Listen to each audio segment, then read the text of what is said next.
오늘 우리가 볼 말씀은 사무엘하 20장 18절부터입니다. 오늘 18절부터 22절 말씀 먼저 읽겠습니다. 여인이 말하여 이르되 옛사람들이 흔히 말하기를 아벨에게 가서 물을 것이라 하고 그 일을 끝내었나이다. 나는 이스라엘에 화평하고 충성된 자 중 하나이거늘 당신이 이스라엘 가운데 어머니 같은 성을 멸하고자 하시는도다. 어찌하여 당신이 여호와의 기업을 삼키고자 하시나이까 하니 요압이 대답하여 이르되 결단코 그렇지 아니하다. 결단코 그렇지 아니하다. 삼키거나 멸하거나 하려 함이 아니니 그 일이 그러한 것이 아니니라. 에브라임 산지 사람 비그리의 아들 그 이름을 세바라 하는 자가 손을 들어 왕 다윗을 대적하였나니 너희가 그만 내주면 내가 이 성벽에서 떠나가리라 하니라. 여인이 요압에게 이르되 그의 머리를 성벽에서 당신에게 내어 던지리이다 하고 이에 여인이 그의 지혜를 가지고 모든 백성에게 나아가매 그들이 비그리 아들 세바의 머리를 베어 요압에게 던진지라. 이에 요압이 나팔을 불매 무리가 흩어져 성읍에서 물러나 각기 장막으로 돌아가고 요압은 예루살렘으로 돌아와 왕에게 나아가니라. 지혜로운 여인, 그 이야기가 계속되죠. 요압과의 대화. 어찌 지혜롭고 담대한 여인이 전쟁통에 이런 여인이 있을 수가 있겠습니까? 성경에 이런 얘기가 또 가끔 나와서 우리로 하여금 참 하나님의 예비하심을 느끼게 하는 거예요. 이 지혜로운 여인은 이 위기를 극복하기 위해서 어떻게 얘기해요? 옛사람에게 흔히 말하기를 아벨에게 가서 물을 것이다. 이게 무슨 소리냐면 그 지역 사람들이 누구나 알고 있는 옛날 속담 하나를 인용한 거예요. 즉 여기 나오는 아벨에게 가서 물을 것이다. 이런 속담이 있었다는 거예요. 이게 무슨 소리냐?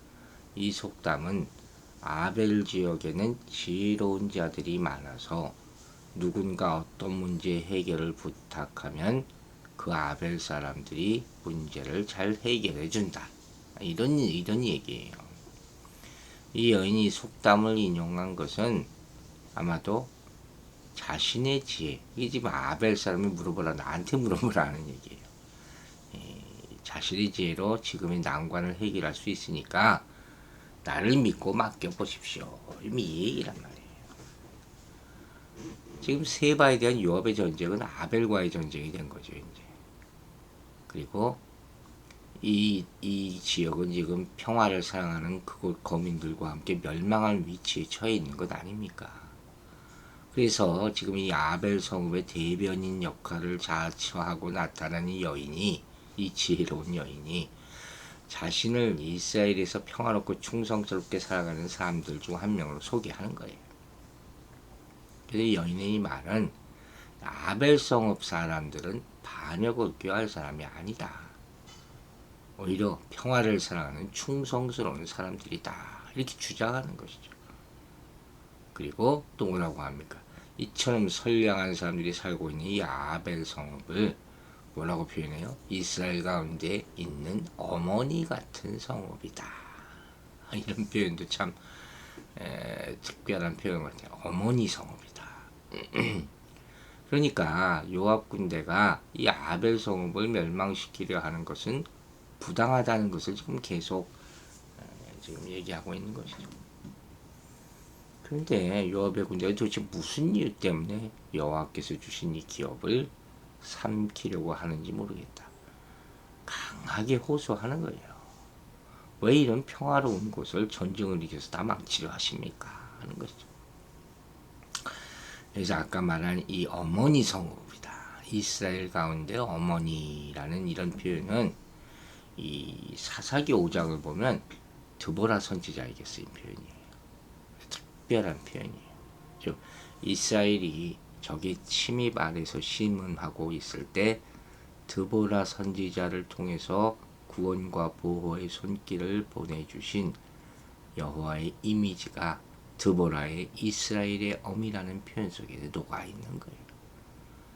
그러니까 이스라엘에게는 굉장히 역사적으로 중요한 사실을 상기하게 만드는 그런 표현이겠죠. 그러니까 지금 이 아벨이 그걸 떠올렸다는 거예요.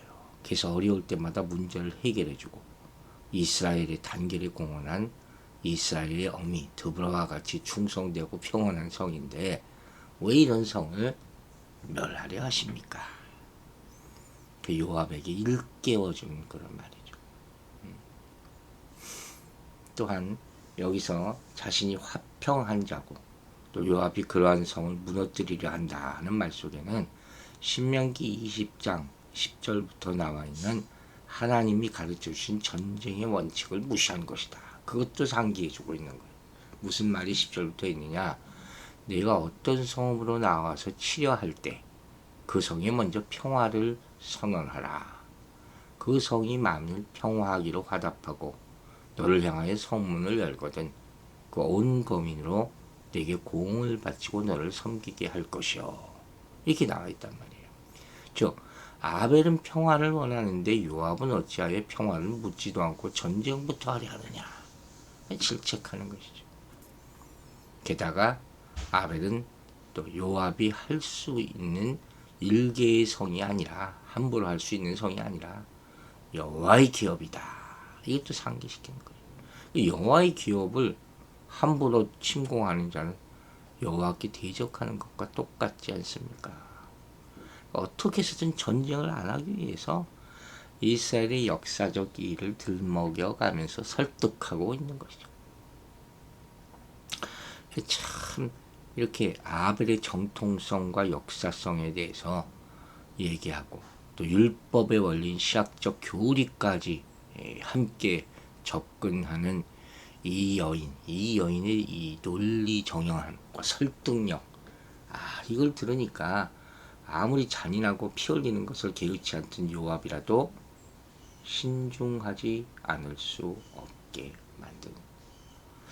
참 좀 보면 볼수록 이 여인이 도대체가 이 하나님의 메신저 아니면 도저히 이렇게 할 수 없지 않은가 하는 그런 생각이 들게 되네요. 그리고 20절부터 말합니다. 요압이 대답하여 이르되 결단코 그렇지 아니하다. 결단코 그렇지 아니하다. 요압은 이런 이 여인의 지혜로운 질문이 나오니까 절대로 아벨 성읍을 멸망시키거나 그 사람들을 몰살시키려는 의도를 가지고 있지 않다. 이렇게 지금 이 답변을 하기 시작하는 거예요. 지금 이 상황이 참 상상이 가세요. 이 여인이 얼마나 지혜롭게 설득을 했으면 지금 요압이 결단코 그렇지 않다. 결단코 그렇지 않다. 아니 원래 이 성을 멸망시키려 온 사람 아니에요. 그런데 이렇게 두 번씩이나 반복해서 자신의 의도가 그렇지 않다고 말을 바꾸는 거죠. 그러니까 이 정도로 요압이 자신의 의도를 속이고 전면 부정을 할 만큼 이 지혜로운 여인의 언변의 내용이 강력한 효과가 있었다. 말의 힘이죠. 대단하죠. 그러면서 다윗 왕을 대적한 비그리의 아들 세바만 내어주면 이게 핵심이죠. 사실 공격을 멈추고 돌아갈 것을 지금 밝히고 있는 그런 장면이에요. 그러니까 이 여인이 그렇다면 성벽에 세바의 머리를 어떻게 합니까? 성벽에서 던져라. 21절에서 말하고 있죠. 이게 협상이 지금 이루어지는 거예요. 이 여인의 한 사람의 말로서. 그러니까 지금 결국 그리고 이 여인이 성읍 사람들을 설득하고 그 여인의 지혜로운 말에 공감한 이 성읍 사람들이 세바의 머리를 베어서 요압에게 던져주는 장면이 22절에 나오지 않습니다. 그리고 이걸 보면 또 세바라는 이 사람도 벌써 성읍 사람들에게 신음을 잃은 거예요. 그러니까 이렇게 쉽게 목베임을 당하고 여인의 말에 설득 다 당하고 더 힘이 없는 거죠. 그리고 이제 세바가 죽은 것을 확인한 요압이 퇴각 나팔을 불고 그를 따르던 모든 병사는 성읍을 떠나서 장막으로 돌아갔다 하는 내용이 22절에 나오죠. 그리고 모든 군대를 해산한 요압이 지휘관 역할을 마무리하고 다윗 왕이 있는 예루살렘 공으로 돌아갔다. 이렇게 말하고 있어요. 세바는 원래 대단한 정치력을 가지고 대부분의 이스라엘을 자기 편으로 만들고 견고한 아벨성을 주둔지로 삼은 사람 아닙니까? 그래서 진압군이 쉽게 공격하지 못하는 그런 성 안에서 추종자들과 함께 성공을 도모했던 사람이었어요. 그런데 참 이름을 알 수도 없는 한 여인으로 말미암아서 그의 계획이 순식간에 수포로 돌아가고 말게 되는 거죠. 참 이 여인이 현명하다, 지혜롭다 하는 말을 우리는 계속해서 지금 하고 있는 거죠. 이해관계와 생존의 위기에 처한 백성들에게 가서 함께 그 문제를 의논하는 그 장면도 참 직접 보고 싶을 정도. 만약에 이 여인이 세바에게 그 시간에 갔었다면 틀림없이 백성들을 위해서 아무것도 얻지 못하고 자신이 아마 죽임당했을 거예요. 또 아무런 조치도 안 하고 있었다면 아벨의 거민들은 그 대가를 치러야 됐을 거예요. 세바의 이기심과 야망 때문에 다 죽게 됐을 거라고. 요압이 그런 작정을 하고 왔었으니까. 그런데 이 절대절명의 순간에 그녀는 요압을 설득해서 성에 대한 공격을 멈추게 하고 성읍 사람들의 마음을 돌이켜서 세바를 진압군에게 넘겨주게 하지 않습니까? 그리고 이 여인으로 인해서 요압은 전투력 소모를 피하고 성읍 사람들은 전쟁 중에 입을 피해를 모면하게 되고 그리고 반란군이 진압됨으로 전쟁 하나 없이 피 한 방울 안 흘리고 다윗의 왕권은 안정되게 되고 여러분 보세요. 사람의 계획을 세워도 하나님이 인정해 주시지 않으면 일은 성취될 수 없다 그랬잖아요. 하나님이 뒤에서 일하고 계신 거예요. 역사를 완성하시는 분은 바로 하나님이시다 하는 것이죠.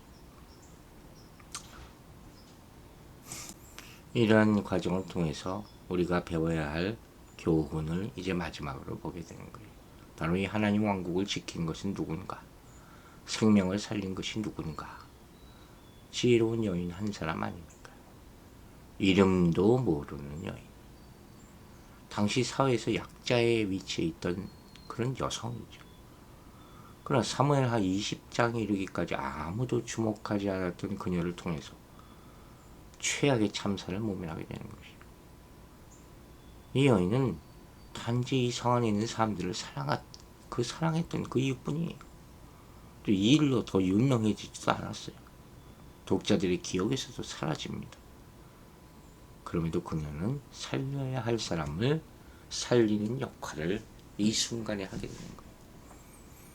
이게 우리에게 교훈을 주는 거예요. 여러분, 이 세상이 어지럽다 우리가 얼마나 많이 합니까? 정말 많은 사람이 희생당하고 죽고 끔찍한 일들이 일어나고 있어요. 그럼에도 불구하고 이 어그러진 인생과 세상 가운데서 우리는 포기하지 말아야 되는 거예요. 그리고 가장 중요한 것을 구해야 됩니다. 그게 뭐냐? 권력도 아니고 하고 싶은 대로 사는 것도 아니고 사람들이 동조해 주는 것도 아니고 의리 동료도 아니고 압도적인 무력도 아니고 유명해지는 것도 아니에요. 바로 사랑하는 사람들을 위해서 지혜를 구하고 홀로 서서 절망의 광풍에 저항하고 참사를 막는 이 지혜로운 여인이 되기를 구해야 할 것입니다. 여러분, 하나님은 지혜의 말씀으로 교회를 세우고 보호하십니다. 평범한 여인이 한 나라의 군대 장관 요압 앞에 맞서서 성을 위기에 건질 수 있었던 것은 지혜를 발휘했기 때문이라고 했어요. 이와 같이 하나님은 말씀의 검을 통해서 교회를 수호하고 악한 세력을 무너뜨리심을 잊지 마시기 바랍니다. 우리는 진리를 붙들고 교회 안에 들어오는 세상의 가르침, 세속적인 모습과 싸워야 되는 거예요. 교회는 끊임없이 세상의 도전을 마주하게 됩니다.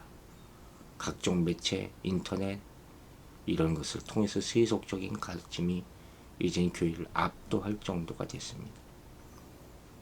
이런 상황에서 세상의 핍박과 교회에 세속화에 가장 적극적으로 대처하는 방법은 오로지 말씀을 바르게 가르치는 것밖에 없습니다. 성경을 통해 구원의 진리와 거룩한 삶의 원리를 배우고 가르쳐야 되는 것이죠. 거룩한 지식이 거룩한 삶으로 이어지게 되는 것이에요. 마지막으로 한 가지만 더 생각해 볼 게 있어요. 압살롬의 반란에 이어지는 세바의 반란, 이 끝없는 반란, 이걸 어떻게 우리가 해석해야 되느냐 하는 거죠.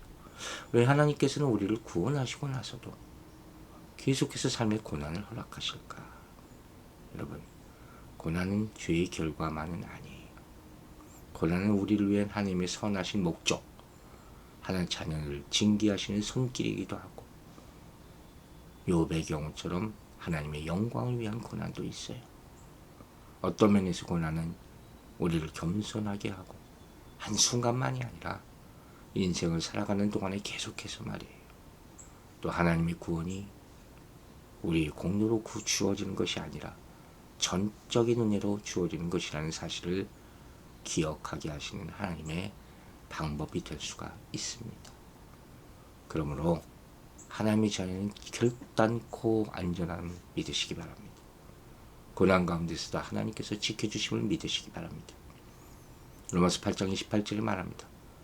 하나님을 사랑하는 자, 곧 그 뜻대로 부르심을 입은 자들에게는 모든 것이 합력하여 선을 이룹니다.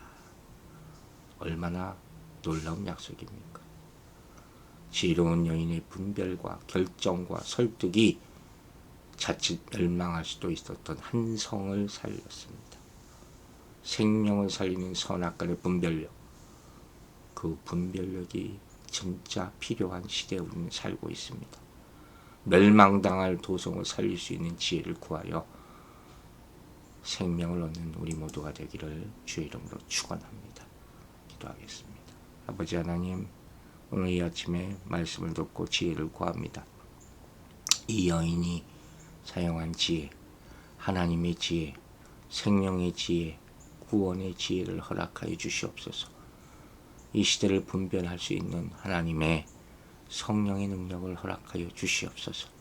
그 멸망할 도성을 살릴 수 있는, 멸망할 생명을 구원할 수 있는 그런 능력의 말씀을 우리가 전할 수 있도록 우리를 사용하여 주시옵소서. 정말로 세상 살기가 어려워지고 힘들어지고 지치고 절망 가운데 빠져있는 수많은 생명들을 바라보면서 간절히 구할 때 우리를 통해서 하나님의 능력이 역사하여 세상을 구원하도록 도와주시옵소서.